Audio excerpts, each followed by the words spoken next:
अस्सलाम वालेकुम वरहमतुल्लाहि वबरकातुहू। उम्मीद है मेरे सब दोस्त देखने वाले खैरियत से होंगे। आज मैं मुखातिब हूँ जागीरदार लोगों से, ज़मींदार लोगों से, बड़े पैसे वाले लोगों से। असल में इंसान अपना एक मकसद भूल गया है कि अल्लाह रब्बुल इज़्ज़त ने इंसानियत की क्रिएशन क्यों की है, किस लिए अल्लाह रब्बुल इज़्ज़त ने इंसान को पैदा किया। देखें, इबादत के लिए तो अल्लाह रब्बुल इज़्ज़त के फरिश्ते लगे हुए थे। कोई सजदे में पड़ा है, कोई रुकू में पड़ा है, कोई तस्बीहात कर रहा है। जब अल्लाह रब्बुल इज़्ज़त इंसान को पैदा करने लगे तो फरिश्ते कहने लगे कि यार अल्लाह, हम तो आपकी इबादत करते हैं, ये तो इंसान दुनिया में जाएंगे, खून बहेंगे, फसाद बर्पा करेंगे, ना क्यों पैदा कर रहे हैं। तो अल्लाह ने फरमाया कि जो चीज़ मैं जानता हूँ वो तुम नहीं जानते।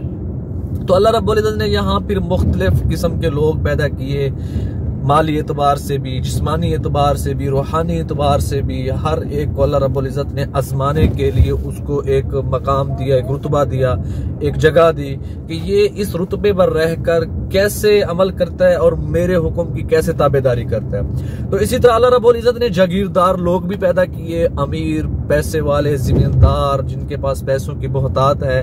कि देखना था कि अल्लाह रब्बुल इज़्ज़त देखना चाहते थे कि ये पैसे में रहकर मेरे अहकाम मानता है या अपनी मनमानी करता है। तो मैं उन जागीरदार लोगों से मुखातिब हूँ जो लोग या ये सोच रखते हैं या कर लिया जिन्होंने कि अल्लाह ने जो तरीका बताया है कि भाई मरने के बाद विरासत का तकसीम होना, कि मरने के बाद बहनों को हिस्सा देना, बेटियों को हिस्सा मिलना, माँ का हिस्सा निकलना और बेटों में बराबर तकसीम करना, क्या ये शख्स मेरी इत्तबा करता है या अपने हवस की बात मानता है, अपने ख्वाहिशात की बात मानता है। अल्लाह रब्बुल इज़्ज़त ने ये ज़मीनें, ये जायदाद हमेशा के लिए इंसान के हाथ में नहीं दी। ये इम्तिहान है। तुम चाहे पूरी जमीन के मालिक बन जाओ, सिकंदर बादशाह पूरी दुनिया का बादशाह बना था, मरा तो कफन से बाहर खाली हाथ थे, दिखाने के लिए दुनिया को कि पूरी दुनिया का बादशाह खाली हाथ जा रहा है। तो ये जमीन अल्लाह रब्बुल इज़्ज़त ने जिसको मलकियत दी है, इसलिए नहीं दी कि उस पे अपनी मर्जी तसर्रुफ करे, अपनी मर्जी चलाए, अपनी मनमानी करे। जिस बेटे को दिल करे जमीन दे, जिस बेटी को दिल करे जमीन दे और बाकी को महरूम रख दे। नहीं, अल्लाह ने जमीन इसलिए दी है कि देखना था कि तुम किसकी बात मानते हो। अल्लाह की बात मानते अपने ख्वाहिश की पैरवी करते हो। यही तो अब्दियत है, यही तो इम्तिहान है। हमने नमाज, कुरान, रोजे पे जोर लगा रखा है, लेकिन मामलात को हम समझ ही नहीं रहे कि अल्लाह रब्बुल इज़्ज़त ने अगर मुझे जायदाद दी तो इसके अहकाम क्या हैं, बेटी के हकूक क्या हैं। तुम बेटी के बारे में नहीं जानते कि आप सल्लल्लाहु अलैहि वसल्लम जैसी हस्ती, दीवार, घर के साथ दीवार है, लेकिन जो ही अम्मा फातिमा रज़ी अल्लाह ताला अन्हा तशरीफ लाती तो आप सल्लल्लाहु अलैहि वसल्लम खड़े हो जाते और हाथ पकड़कर चूम कर अपनी जगह पे बिठाते। बेटी का इकराम बताया जा रहा है। बेटी अल्लाह पाक की रहमत है। बेटी औरत अगर माँ की शक्ल में उसके कदमों तले जन्नत है। और यहाँ जागीरदार लोग, जमींदार लोग सबसे पहले बेटियों को महरूम करते हैं, सबसे पहले बेटियों का हिस्सा खाते हैं। और जो कहीं भाई की शक्ल में अगर बाप मर जाए तो भाई फिर गासिब बन जाते हैं कि बहन तुम्हारे काम जायदाद क्या आना है, तुम जमीन का क्या करोगी। ओ भाई, तुम मर्द हो के, तुम्हें अल्लाह ने मर्द बनाया है, तुम्हारे अंदर कमाने की सलाहियत है, तुम अपनी बहन की जमीन खा रहे हो, तुम्हें शर्म नहीं आती? तुम अपने बहन की जमीनों पे कब्जे कर रहे हो, तुम्हें एहसास नहीं है? तुम मर्द हो के बेगैरत बन रहे हो और तुम अपनी बहन का हिस्सा खा के उसे दलीलें पेश करते हो कि भाई तुम जमीन तुम्हारे काम क्या आएगी। तुम्हारे काम जमीन आ सकती है, क्या औरत के काम जमीन नहीं आ सकती? आज तुमने जो कब्जे करने हैं, चाहे बेटी का हिस्सा खाना है, बहन का हिस्सा खाना है, कब तक खाओगे? 50 साल, 60 साल? लेकिन अल्लाह के नबी ने क्या फरमाया? जो शख्स किसी के 1 फुट जमीन पर कब्जा करते, सिर्फ 1 फुट, 1 बालिश्त, अल्लाह रब्बुल इज़्ज़त क़यामत वाले दिन 7 जमीनें उसके कंधे पर रख देगा। उठा भी इस जमीन को। भाई ये जमीन अल्लाह की, आसमान अल्लाह का, हम अल्लाह के, हम हर काम में अल्लाह के मोहताज हैं, अल्लाह के गुलाम हैं, अल्लाह के अब्द हैं। जमीन दी है तो अपने हिस्से की जमीन लो। भाइयों का हिस्सा भाइयों को दो, बहनों का हिस्सा बहनों को दो, बेटियों का हिस्सा बेटियों को दो।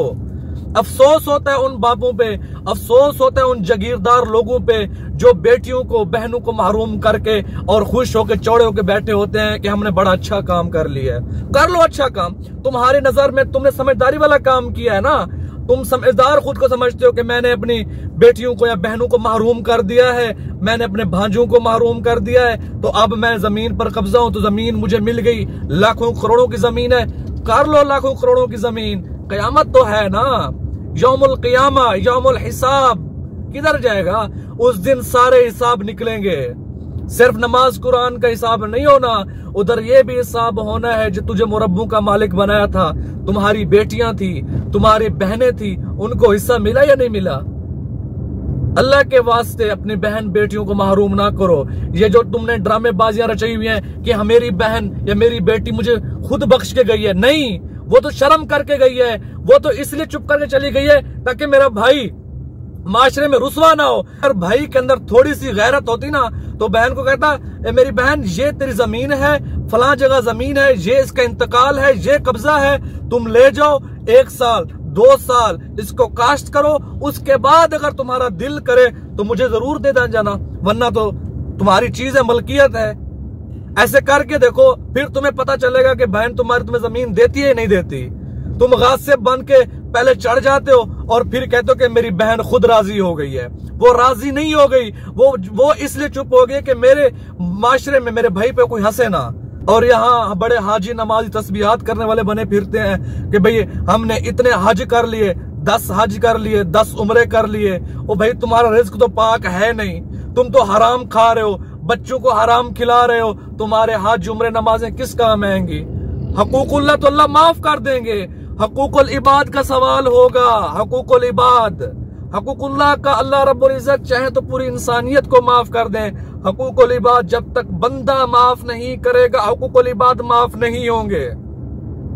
मेरे अजीजों, बात को समझने की कोशिश करो। ये दुनिया फानी है, सब ने मिट जाना है।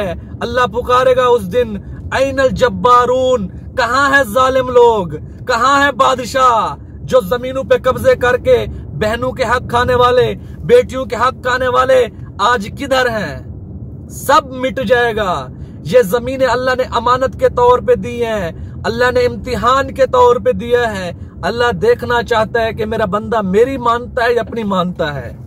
मेरे अजीजों, नमाज कुरान ये अपने जात के साथ मुताल्लिक है, ये रोजा हज अपने जात के साथ मुताल्लिक है।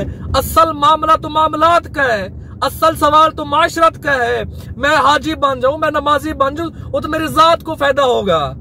मामला दरअसल पूछा जाएगा कि भाई तुमने माशरे में क्या किया है, तुमने आपस में क्या ताल्लुकात रखे हैं, तुमने बेटी के साथ क्या मामला रखा है, तुमने माँ के साथ क्या मामला रखा है, तुमने बाप के साथ कौन सा ताल्लुक रखा है, तुमने बीवी के साथ कौन से मामलात किए हैं। असल सवाल तो ये होगा।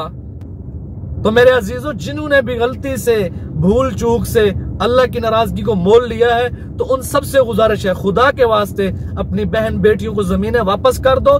जो तुम्हारा हिस्सा बनता है उस पर शुक्र करो। ला इन शकरतुम लाज़ीदन्नकुम, अगर तुम शुक्र करोगे तुम्हारी नेमत में इजाफा कर दूंगा।